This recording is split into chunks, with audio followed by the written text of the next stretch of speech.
Maya-maya po ililipat na po namin siya sa kabilang kwarto. Salamat. Ihanda mo na yung kotse. Bilisan mo. Ha? Bakit? Hindi ba yata magaling bata? Ang dami mo pang tanong. Bilisan mo, wala tayong oras.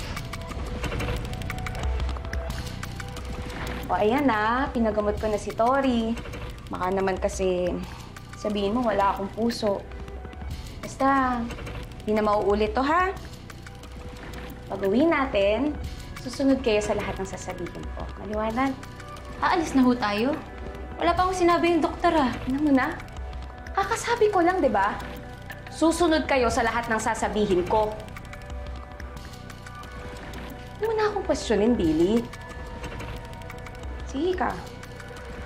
Baka mamaya, ikaw na susunod na madala dito. Pag napilitan akong parusahan ka. Sige na, mag-ayos na kayo dyan. Tama ko si Danilo.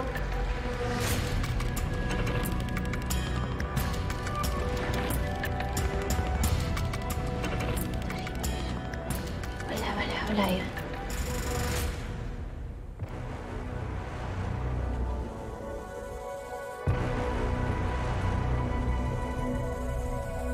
Grabe. Tama talaga tayo ng hinala, Cuz. Si Hana talaga yung may pakanama kung bakit nare-reject lahat ng mga bank loan applications namin. See? Pero Cuz, baka wala na talagang magpautang sa atin yan. Paano na yun?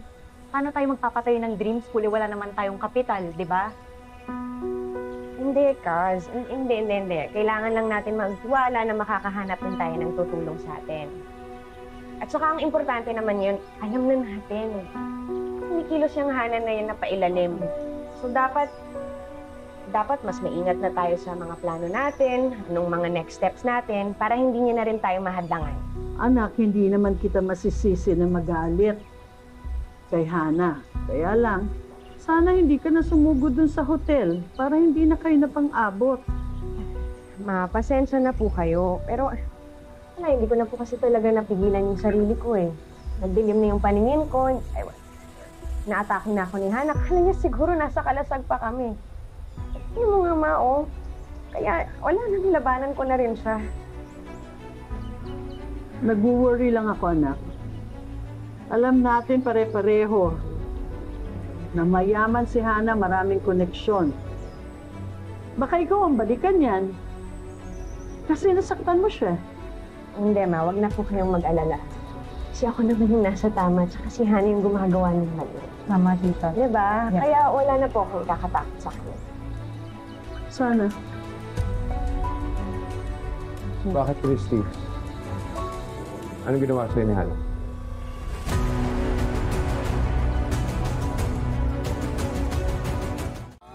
Bilisan nyo. Baka makita pa tayo ni Doc. Alam ko nahihirapan ka pa, pero pag narinig mo yung sinabi ko, tumakbo ka. Hoy! Hoy! Di ba sabi ko, bilisan nyo? Pinagbubulungan nyo dyan. Aliwan si Tori ho kasi nahihirapan hong maglakad. Baka po pwedeng gumamit ho tayo ng wheelchair. Ano namang arte? Kaayusin pa ako. Ito, hindi ko na magtakbo ha. Hirap pa naman buksan ito. Ito! Ow! Ah! Electric ka! Ow! Ah! Walang iya ka! Ah! Tamang hinala ko na si Hana talaga ang dahilan kung bakit nare-reject ang mga bank loan applications ko.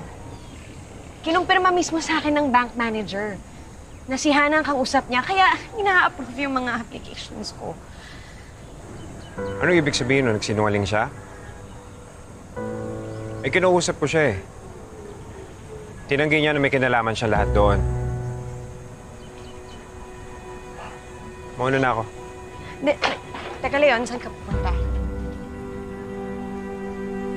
Pupunta ako si Hana. Kakausapin ko. Leon, wag na. Huwag ka nang makisali. Kaya ko naman to. Sa aming dalawa lang tong problema na to. Christy, alam ko wala naman tayong relasyon. Pero bilang kaibigan at tatay ni Jeremy, ayaw ko may taong umaagrabyado sa inyo.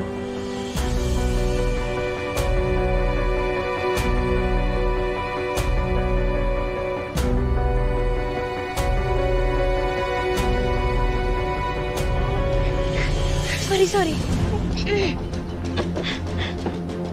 Hoy, saan kayo pumunta? Bumalik kayo rito! Tori, balik! Sige na.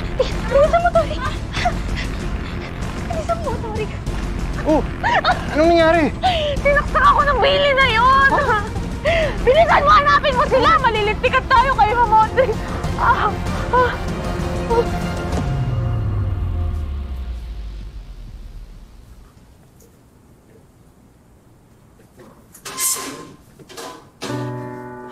Bakit mo ako pinapunta dito? Nagsumbong na naman si Christy sa'yo. Alam, bigas siya na naman yung kaping-api sa kwento niya. Alam mo, dapat magtrabaho si Christy sa marketing kasi ang galing niya mag-sales, Dok. Paniwalang-paniwala ka sa lahat ng pinagsasabi niya. Bakit mo ginawa yun?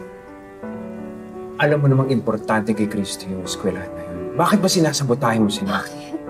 Because she owes me a debt. Nawalan ako ng anak dahil sa kanya. Ah, At hindi nawawala ka na rin sa akin. I'm just returning the favor. naririnig mo ba yung sarili mo? Bakit ba puro galit at paghihigati ang puso mo?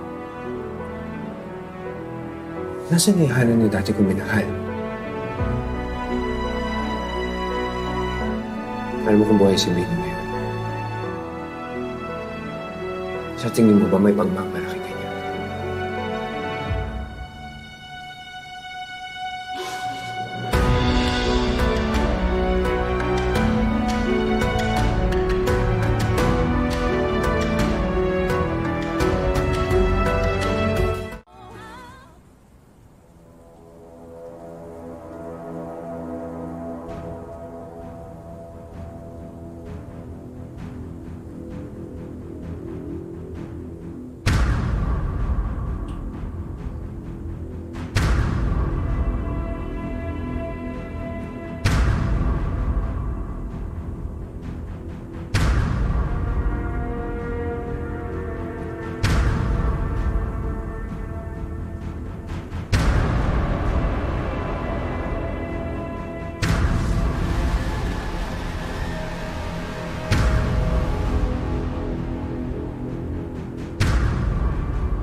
Hello, Ma'am Audrey! Yvonne, nagawa mo na yung pinapagawa ko? Nabalik mo na ba sila doon sa lighthouse? May problema po tayo. What do you mean? Kasi po paalis na po sana kami, kaya lang yung si Billy, natake ako. Kaya nakatakbo po silang dalawa, pero hinahanap na po namin sila ngayon. Alam mo, wala talaga kayong kwenta. Napakadali lang ng pinapagawa ko sa inyo. I want you to find those kids. Wala akong pakialam kung kailangan ninyong halugugin yung infirmary. Basta mahanap mo lang sila, naiintindihan mo? Opo, sige po.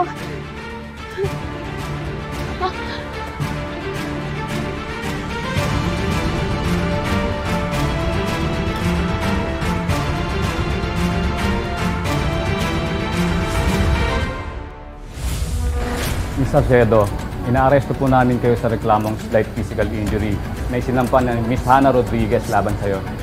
Kailan lang sinabotahe ka ni Hana dahil sa loan mo sa bangko? And now this. Sorry, anak. Forgive me, but I can't forgive Christy! Bakit ba laging si Christy ang sinisisi mo? Bakit ba hindi ka makaintindi? Yun, hindi mo naintindihan kung gaano kasakit sa akin nung nawala si Billy. Ang dami-dami ko nga pera pero wala akong magawa para mapawala yung sakit. The only way I get pleasure in this life is kung papahirapan ko si Christy. Gusto mo ng gera? Bahala ka. Pagsisisihan mo yan.